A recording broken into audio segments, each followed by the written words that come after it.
Ang pagbunyag ni Hesus di lamang pagpakita sa iyang pagkamapaubsanon, kundili kiniusab nagpahinumdum kanato sa atong kaugalingong mga bunyag, diin kita misulod ngadto sa bag-ong kinabuhi uban sa Ginoo.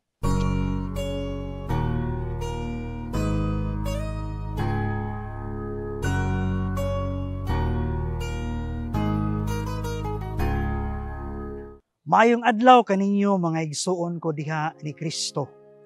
Ako si Reverendo Manuel Luis Balinya. Ani-ana usab kita karon sa atong tulumanon ang palandong, pamalandong sa pulong sa Dios. Karong adlaw atong gisaulog ang pesta sa pagbunyag ni Hesus. Kini nga pista naghatag kanato og timaan sa pagsugod ni Hesus sa iyang public ministry.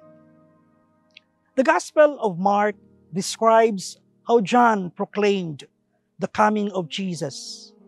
Diin siya nagkanayon, dili ako takus bisan gani sa paghubad sa higot sa iyang sandalyas. Bisan pa man sa pagpanukon ni Juan, Jesus insisted to be baptized to fulfill all the righteousness.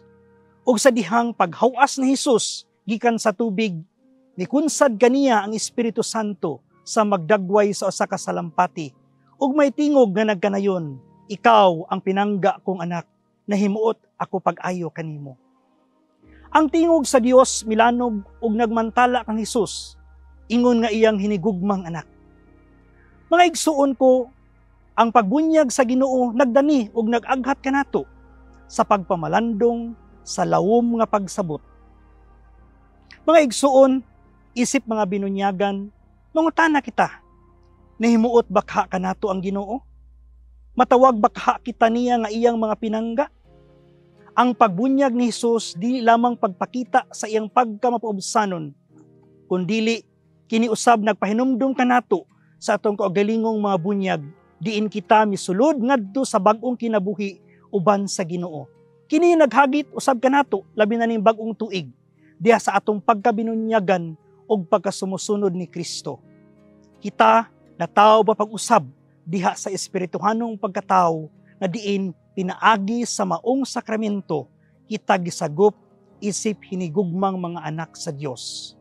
Sama ni Hesus, siya may pahiangay sa iyang kaugalingon sa kabubuton sa Amahan.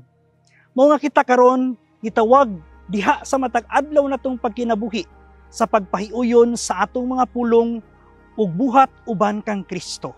Nakita ba sa atong mga buhat ang mga hiyas sa pagpaubos, sa pagkamasinugtanon ug pagkaandam alang sa atong tagsa-tagsa ka mga misyon sa kinabuhi?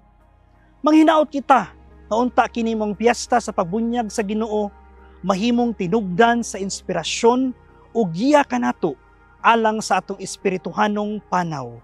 Amen.